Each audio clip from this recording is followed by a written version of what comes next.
Have you ever felt guilty for feeling anxious? Like maybe if your faith were stronger, you wouldn't be struggling? Ooh, what if anxiety isn't a faith failure after all, but rather a body signal that Jesus wants to meet you right in the middle of? There was a season in my life where I was really anxious, and I would even wake up, my body fully sweaty, and it wasn't a hormonal problem, and it wasn't a heat problem. I would wake up in a panic, and sometimes there would be real, legit reasons, and sometimes it was just this spinning and this waiting for my brain to anchor into what's the problem? Why am I so anxious? And sometimes I would funnel that anxiety into just doing more things and ignoring it, maybe even eating over what I couldn't feel. And I tried doing things like worshiping and declaring verses and declarations, which I love and I deeply believe in. Worshiping and putting worship music on, reading the word and doing all the things. But my body was responding in a way that it was like I couldn't get that truth to settle into my body. And I thought something was wrong. I thought that maybe I just didn't believe hard enough. But when I learned the mechanics of the body and how the limbic system and the brain begin to work, it started changing everything for me. I haven't had those feelings in quite some time because of what I learned. And really, it's not about going physiological, but it's about recognizing how God has actually created your body. Sometimes we look at anxiety and we say, this is a spiritual issue. Or sometimes we look at anxiety and we say, just put your faith and put your hope in God. And when we do those things, we end up actually telling people that you're the problem and what you're dealing with is your problem and you need to just get over it. And it's really not that space of compassion that Jesus meets us in. And if you've experienced that, I just want to say, I am so sorry on behalf of those who have just misunderstood and didn't understand. That's really not the way that anxiety works. And after working with many people who regularly experience anxiety, I just want to say there's a lot more to it. It's a complex piece. It's not just a mental game of get your mind over it. And I even want to bring in verses because this space can often be used against people who are dealing with anxiety, that when Jesus tells us, don't be anxious for anything, that can sometimes be held as a feeling of condemnation that just sits on top of the anxiety in your body. Not only are you feeling anxious, but then you have this sense of condemnation that I'm not supposed to be anxious. Ooh, and my friends, I just want to tell you that when God tells you don't be anxious, or when he tells you don't do something, don't be afraid, it's not meant to be something that's a command, but rather an invitation into relationship. And when we hear that phrase, don't be, and we hear it from the lens of a command, it usually brings on condemnation. But rather, when we're listening to what he's saying, when we're listening to him sharing these things with us, whether through our own relationship, through someone else, or through the written scriptures, you want to recognize that it's always an invitation. And this is just the key. Everything that God does is an invitation back to relationship. So when you hear me talk a lot, we're always going to talk about the nervous system, the way the body is wired. And when we recognize that that anxiety is that space in the sympathetic nervous system that is now at a heightened, wired, and alert state. It's that state where there's this nervous energy and it's on alert. It's looking for something going on, but it may not necessarily have a direct language to it. It might. Many times what I've seen is that state in the nervous system, if it's constantly on, It's constantly on because there's a story inside of the body. And what does that mean when I say that? Sometimes it can sound like I'm saying like your body is saying something, but what that can often mean is that maybe at 8 years old, this and this happened and da da da da, and it taught your body to be on high alert. And so there's this kind of part in you that is on high alert. There's also other places where maybe there's this limbic system, which is connected to the back part of the brain that is keeping you safe. And inside the limbic system is the amygdala, and that's our alarm system. And that alarm system is really just on when there's danger. It has no words to it. So it's not sitting there thinking analytically. That would be the front part of your brain, your prefrontal cortex. And when we are in a sense of danger or chronic stress or unresolved trauma or pains and wounds, when we have that happening, it's almost like we have too many tabs open in our brain, just like when we have them too many tabs open on our phone or our computer, and it's creating an energy drain in our phone or our computer. If you ever noticed that your phone is suddenly dying quickly, and the quickest answer is to just close all the apps, and suddenly the battery is restored and the energy isn't draining. And that's a lot of times like these old stories that can be set up into the body, in the nervous system, in the limbic system. It's like all these tabs being open. And so all those stories are causing a drain in your system. So what does that have to do with anxiety? Well, in that place, let's just say that's the high alert space. So there's the freeze response, but then there's the fight or flight response.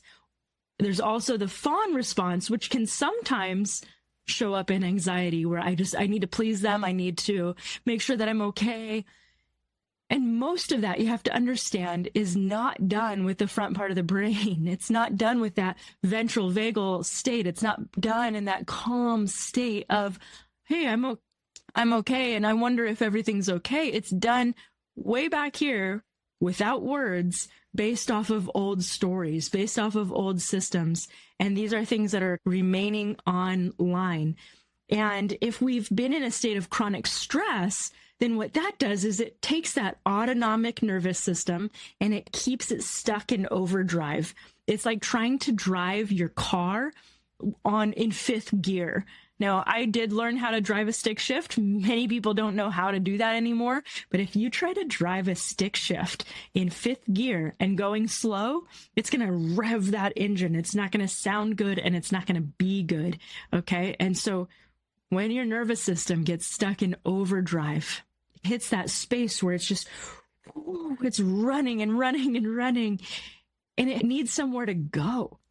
And if you could picture it like this, that it is on high alert for a reason, maybe because of the season you're in, maybe because of the season you were in. And that's important to recognize, that it needs a closed loop, and it needs that kind of energy to go somewhere, and it needs to have the story closed, because it's just this open story of remaining in fight or flight or fawn state. And again, if we stay in that state for too long, the anxiety will eventually shut down, and you'll end up in a dorsal vagal or a shutdown state, and it ends up leading to burnout or exhaustion or deep fatigue. And I've experienced all of that, all of those states. And so if you think of it as, okay, this is a sign that my sympathetic is revved up and running high, then that looks like I need to do a couple of things in that place. Okay. So as believers, if we try just starting to pray and we start praying in that space, what can sometimes happen is, and I've seen this and I've experienced it, is we're praying, but we're praying from that anxious state, but haven't prayed to come back into a state of safety. We're in this high rev state, and sometimes those prayers can rev up the engine even more, because it's sending a signal to the brain, depending on how we're praying, that we're in danger. And so it's increasing that. I don't know if you've ever experienced anxiety rising in the middle of prayer, and you're going, why isn't God answering this? What if it's a dysregulated body and brain connection as opposed to God answering you or not? Jesus is there. You can love him with all your heart and he's right there with you, but you can have a nervous system and a brain-body connection that's gone through too much. And what we need is him to meet us there first, as opposed to get me out of this. Because the more we look at it as threat, this is a huge key, whether it's the physical body or the mental game of anxiety. If we are looking at it as something to get out of, we will trigger the fear response in our limbic system, and that ends up heightening the anxiety and the sympathetic, because when we need to get out of something, when we perceive it as a threat or danger, that is a sign to our limbic system that travels into our sympathetic system that we need to get out. It's an alarm. So it starts turning everything on. Fight, flight, freeze, fawn, start going. We're in that high alert state. So that just translated from this gentle sense of anxiety in my body to, oh no, what's wrong? I need to get out of here. It heightens it even more. And then you're in a higher state. Rather than take a deep breath, go, oh, okay, my body is recognizing something. Remember, we experience the world through our senses, our sight, our hearing, our taste, our smell, our physical senses. Something just happened, whether it was a thought that went through, or a smell that I smelled, or something that I saw, something that I felt. We can actually trace sensations as well.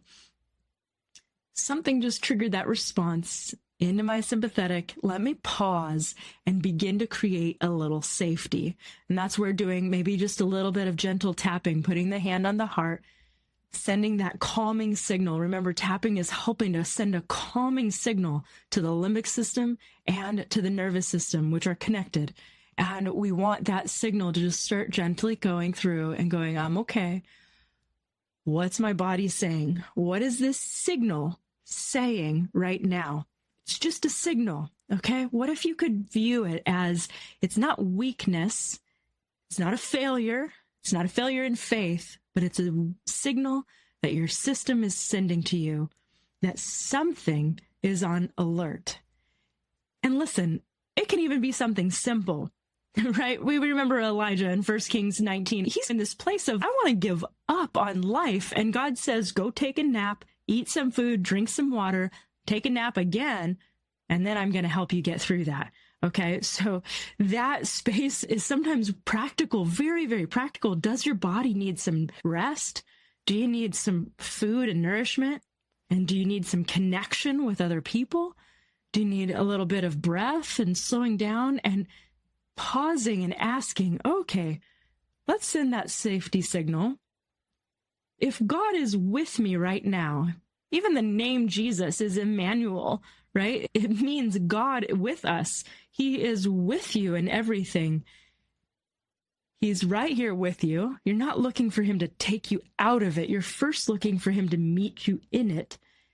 And then begin to ask, what is that signal trying to say? What is that signal happening in me? What does it need? What is it recognizing right now? And when we slow our breath, this is where faith meets biology, is what I like to say, how Jesus connects into our nervous system. We talked about the Father and the Holy Spirit, and Jesus comes in. He is with you in the middle of it. And when we breathe and we do a little bit of tapping or somatic work, just helping our body just begin to get grounded and safe, and we tune into him, we're activating that vagus nerve, a God-built pathway to help us connect with him, to help us connect with peace. He's going to meet you right there in that space. You can even remember that Holy Spirit means ruach, or breath, the breath of God. Every time you slow your breathing and tune your awareness to his presence, and just begin to ask your body, what do you need in this moment? You see, faith isn't going to bypass your body. Faith is going to help you restore it and restore that core sense of safety so that it can heal and release and let go of those pieces. So we're just going to activate that gently right now, just placing the hand on the heart, becoming aware of your body, taking a slow, gentle inhale, just exhaling anything you're carrying. And as you pause the tapping, placing your hand on your heart, just tune in to Jesus within and just notice your body slowing, your mind slowing, just letting your body downshift. And as your body downshifts, you become more aware of his presence within you. So my friends, I just want to encourage you. You're not broken if you've felt anxious. You're actually human, and you're a God-designed human. And many times healing starts in that place where we stop separating our faith and physiology, and we start listening and integrating both in a whole person perspective. We also want to recognize that there's this beauty in peace. Often isn't the absence of anxiety, but being able to encounter Jesus right in the middle of whatever we're walking through. All right, I hope this encouraged you today. I would just love to hear from you how that was for you. How did that resonate with you? I want to come alongside you, partner with you in prayer, and really see you step into that wholeness that God has created you for.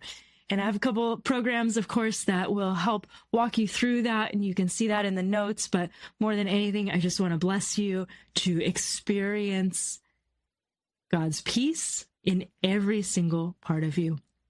All right, my friends,